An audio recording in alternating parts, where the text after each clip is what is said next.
So here we'll see a little of this. I just want to take us back in just the reading we did out of Exodus, starting in chapter 27, verse 20, and we went to chapter 30, verse 10, and in the reading about the oil for the lampstand, the oil for the menorah, and what it was to be, the breastplate, the ephod, the covering for Aaron and for his sons, for service in the tabernacle,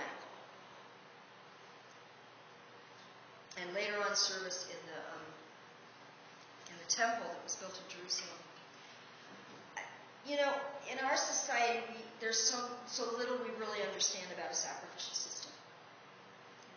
You know, we look at it and go, wow, God likes burning flesh. The smell. Have you ever smelled flesh burning? And it's not a pretty smell. And yet it says this is to be a pleasing aroma to the Lord. And so there's things about it I don't get, I don't understand.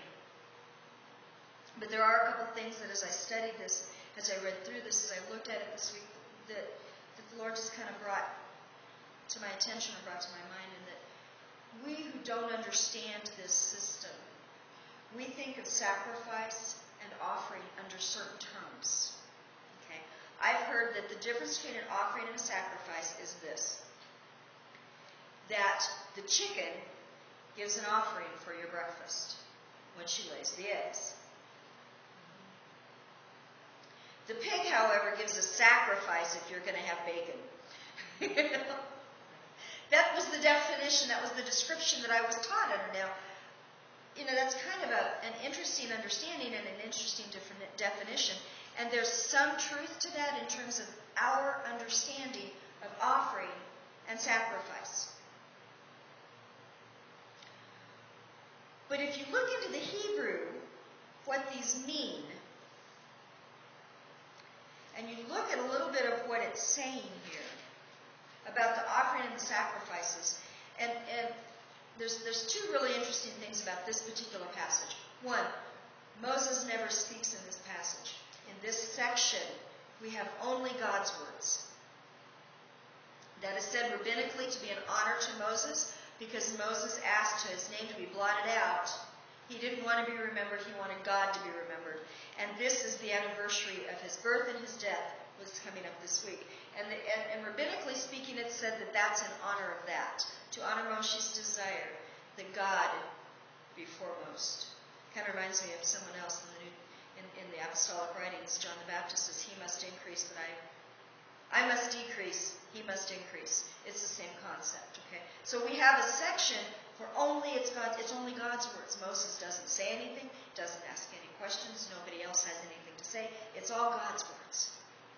So if we were going to do a red letter edition in the in the Torah, this would be all red, okay? Which in a sense makes it really important that we begin to understand the words, understand what it says. This is also the week where we celebrate Purim. Purim is this, the fast of Esther would start on Tuesday evening and go through Wednesday evening. Purim begins Wednesday evening and goes through Thursday evening.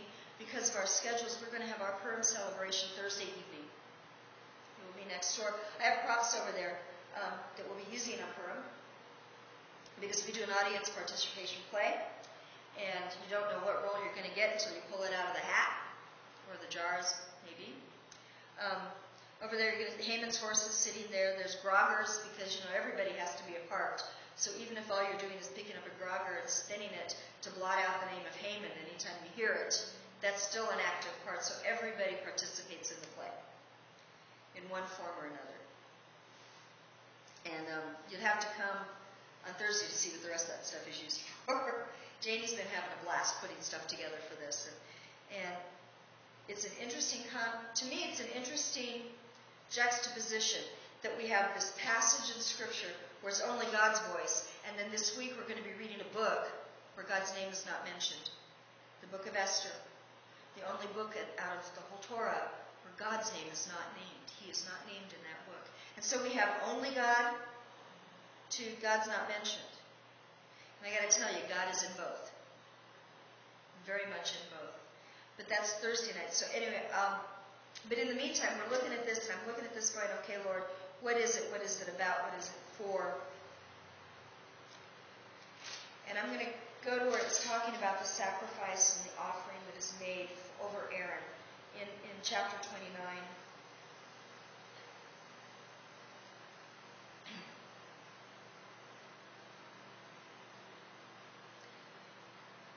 Slaughter it, verse 10. Bring the bull to the front of the tent of meeting, and Aaron and his sons will lay their hands on it. Slaughter it in the Lord's presence at the entrance to the tent of meeting. Take some of the bull's blood and put it on the horns of the altar with your finger, and pour out the rest of it at the base. Take all the fat around the parts, the covering of the liver, both the kidneys, the fat on them, burn them on the altar. But burn the bull's flesh and its hide and its offal outside the camp. It is a sin offering. Then there's another place where it talks about the wave offering. There it is. Put all of these in verse 24, and it's talking about the bread, bread made without yeast, a cake made with oil, all of that. It says, put all of these in the hands of Aaron and his sons, wave them before the Lord as a wave offering. Those two words, offering, are not the same thing. They're not the same word in Hebrew. Okay? So you know that. And then take them from their hands and burn them on the altar with a burnt offering for a pleasing aroma to the Lord, an offering made by fire to the Lord. Okay. The first offering is a word that, again, there's no direct translation in English that we can understand, but it basically means to draw near, to come near. The whole book of Leviticus that talks about the offering system, the sacrificial system, it really means to be brought near or to come near. And so we look at the offering of the bull as that which allows us to come near to God. Okay, that's what it's about. That offering says, I bring this to you, may it be brought near to you so that I may be brought near to you.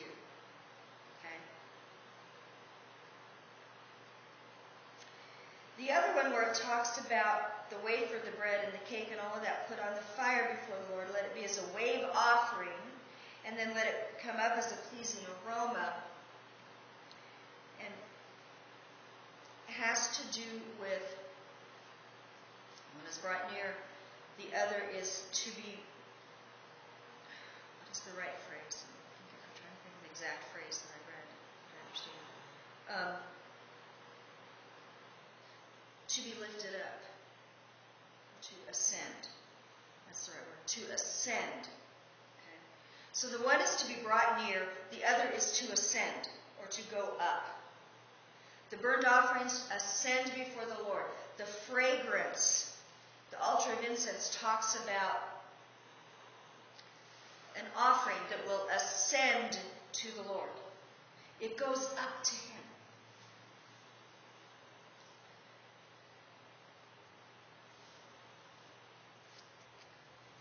Begin to understand any of this yet.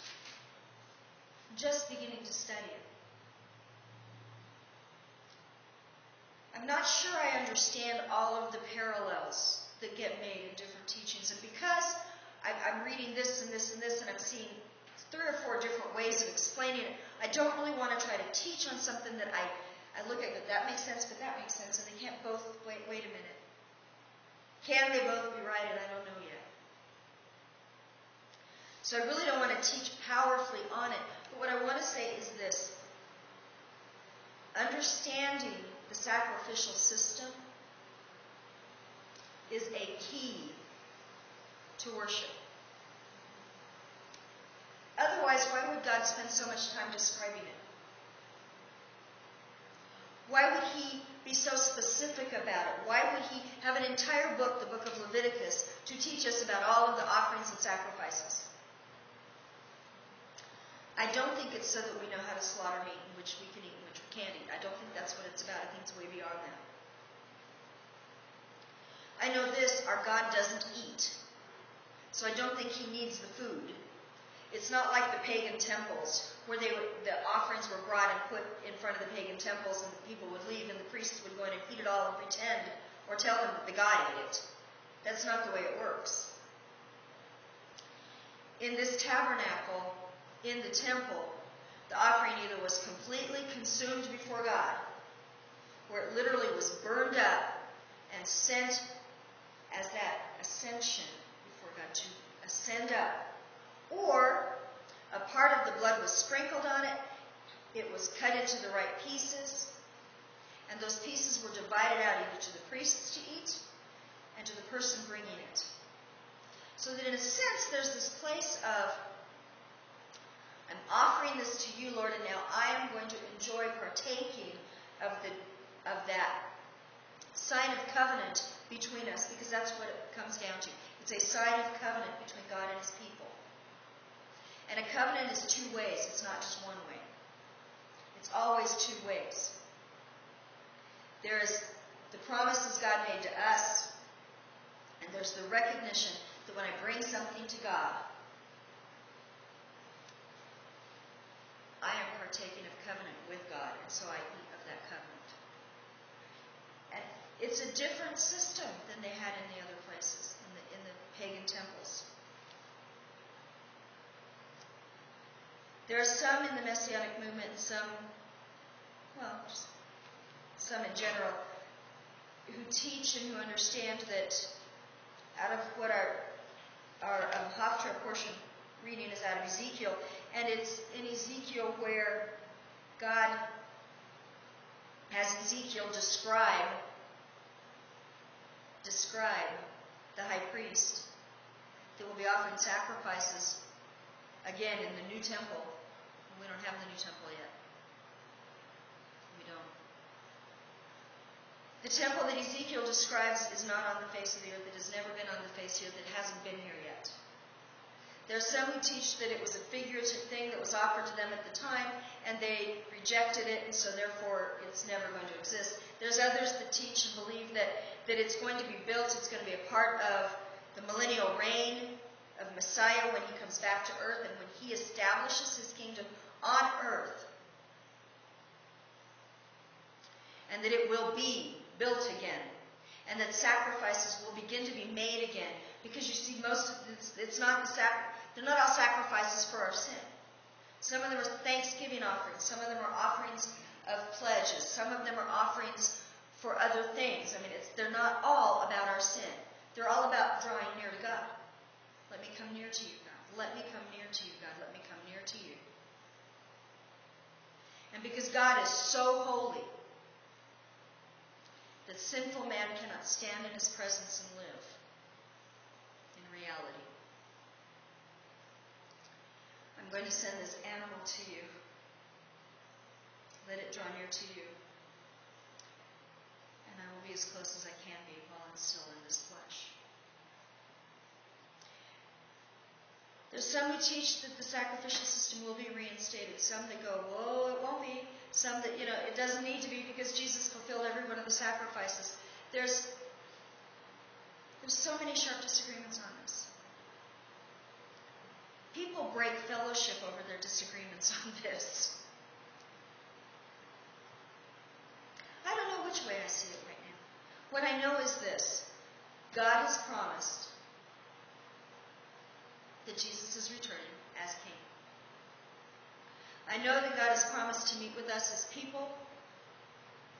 I know that there's a part of that Yeshua has fulfilled for us, because Hebrews talks about it. But you know what? Yeshua was not of the lineage of Aaron. He does not work in the Aaronic priesthood, so he cannot be a priest after that order. He cannot offer a sacrifice in the temple in Jerusalem.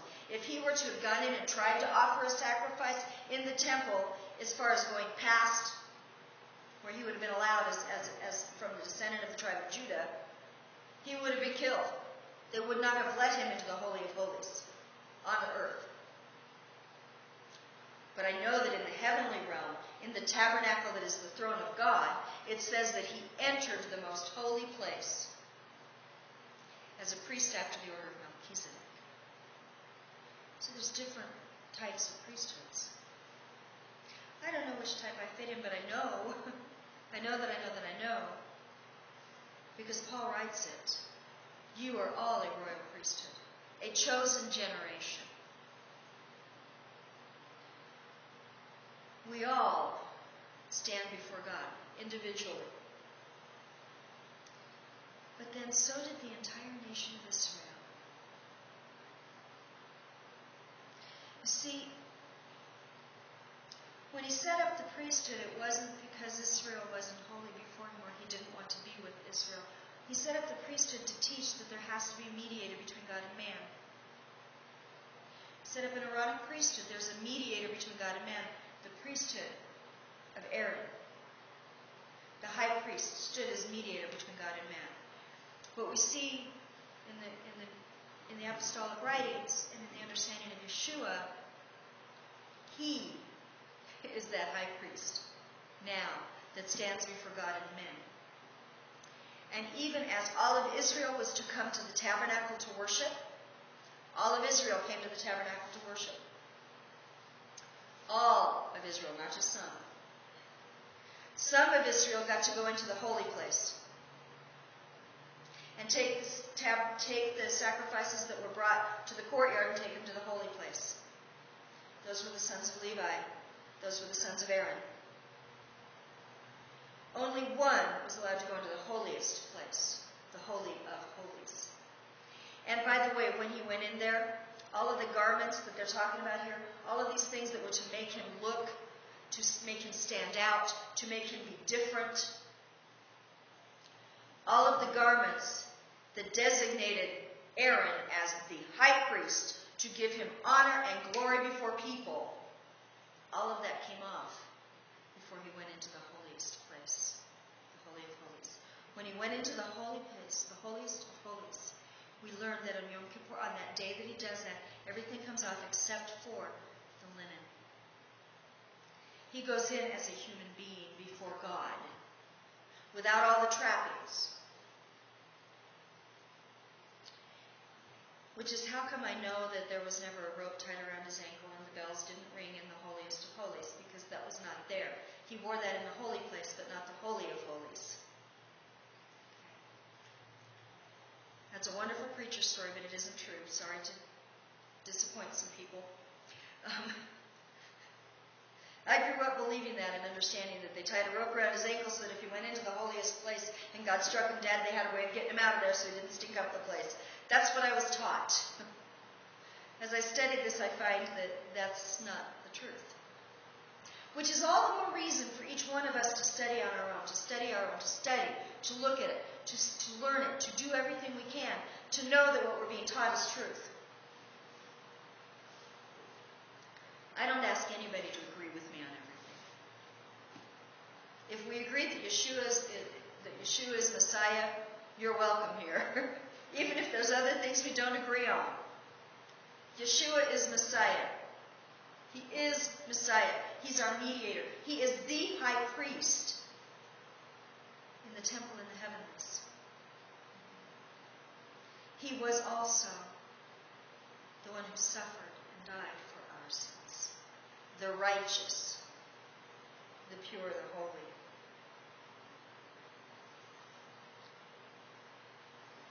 There was a covering that went over Aaron's head as the high priest.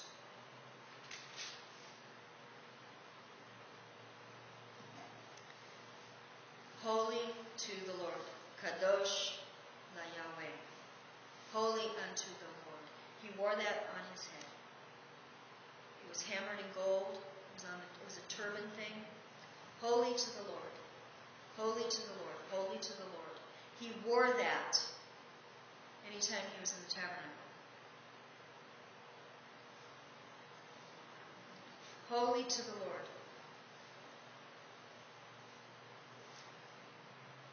We are all, as priests before God, holy to the Lord. When Aaron wore these clothes, when the sons of Aaron wore the garments, it was to signify that they were holy to the Lord.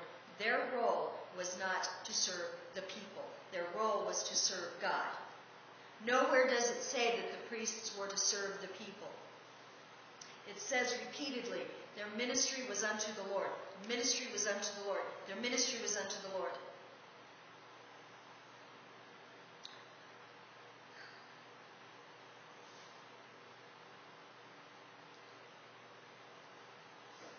sometimes in our mindset and our understanding of the way church works, we look at our pastors, we look at our teachers, we look at our leaders, and we get upset because they're not ministering to us. Guess what? That's not their job.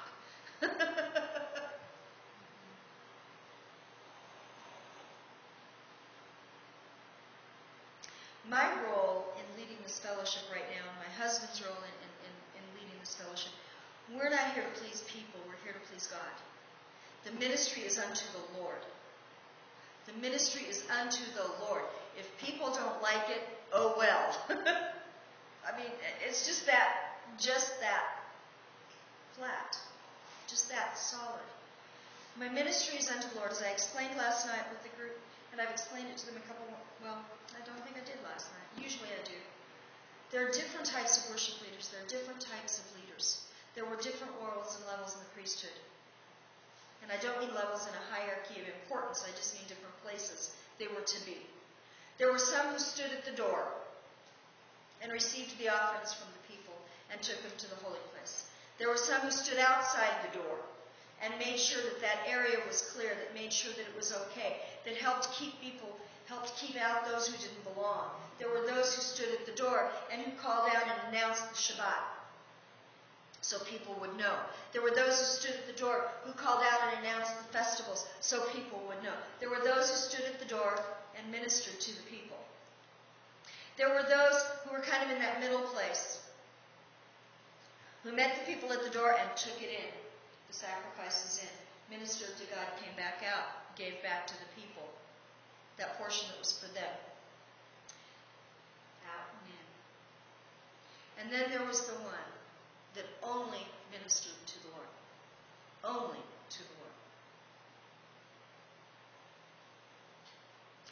I see myself and my calling as one who ministers to the Lord. Whether I'm speaking, whether I'm leading worship, whatever I'm doing, I'm praying, it's ministry to the Lord. Which is why I take this role so seriously.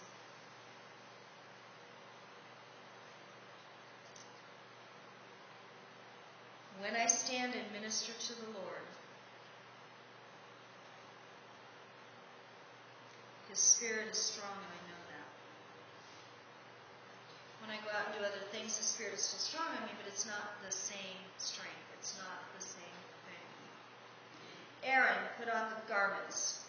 He ministered to the Lord. That when I was looking up information on the garments, it was interesting because under the traditional Jewish concept, it was the garments that made Aaron holy. And the way it was described in one of the things I read, it almost felt like the garments were considered magical. That was kind of the way it looked. The garments were what made Aaron holy. Without the garments, Aaron was not holy. And I thought about that. I thought, Lord, what's that about? And I was like, you know what?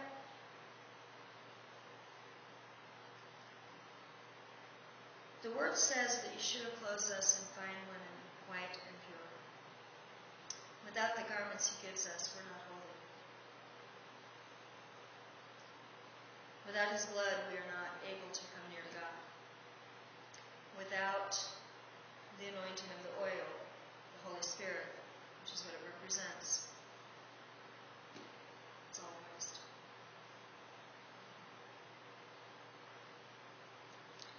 I want that anointing. I want to be in that place before God.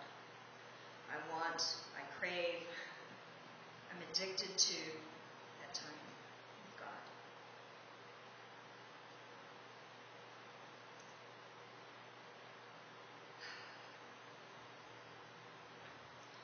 When Aaron went in and ministered before the Lord,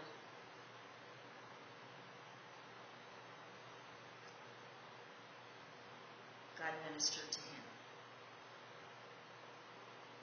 When we minister to the Lord through our worship, our prayers, everything we do is worship, but whether we minister to the Lord through the music, whether we minister to the Lord through an offering, whether we minister to the Lord by cleaning the building, I'm thankful for Janie who's doing that at this point.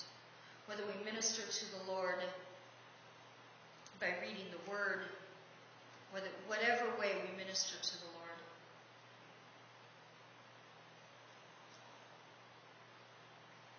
That is a ministry He will receive from us when we minister it to Him, not to people. However we minister to the Lord, how we are called to minister, whether it's in dance, in singing, in instruments, in reading, in study, in writing, in whatever. Whatever we do, let us remember it is to be to the Lord. To the Lord.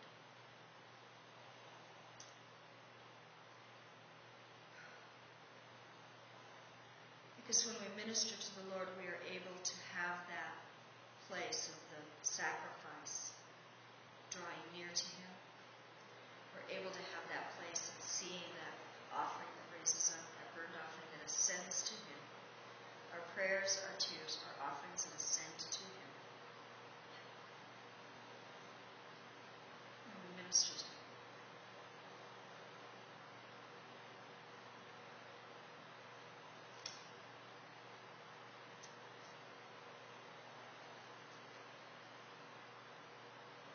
I'll be glad when Craig is back. I'll be glad when others are back. It's a small grouping today, in part because of the conference, in part for whatever. And we went over time. Thank you for your patience. I'm going to say this, that I don't normally mention offerings or finances. I stay away from that. I do that for a reason. I let God speak to hearts. And I'm only mentioning it, in part, I'm going to mention it because it's getting recorded, and those who watch this via the website, I want them to know that they can donate also to this ministry. They can make an offering and finances to the ministry too. We are looking at some expenses coming up that we need to take care of. I know God is faithful, and I know He will provide. One of the things I would like to be able to do is to broadcast the worship, the whole service, not just the teaching. In order to do that, we have to buy another license, copyright license. And I was looking at that, and for a fellowship of our size, it's really not that much. It's only $50 for a license for a year to be able to record the entire service. Of course, that's $50 on top of the 50. Anyway, but again, that's not much. But right now, we're paying rent. We almost have enough to pay the electricity for last month. Not much shy, but just a little. And you know what? We've been there before. God always provides. He is our provider. But sometimes I look at it and I go, Lord! So I don't know. I just mention it because it needs to be mentioned once in a while. Along with offerings, prayer requests that are left. I pray over those. My husband, I'm working on putting together an intercessory team that will meet and pray over those. That we might bless the Lord by blessing you. If you're watching on the web and you're, I've gotten a few emails recently from different countries asking for support from us. Well, we don't have it right now. Can't do it right now. We're too small. We're just beginning. But I know God's going to take care of us, all of us, because we minister to Him. And like the old song says, He owns the cattle on 1,000 hills, the wealth in every mine. He owns the rivers, the rocks, the rills, the sun and stars that shine. Wonderful riches, more than time can tell. And He is my Abba, my Father. So they're mine as well. He will take care of us. Thank you for the time. Thank you for being here.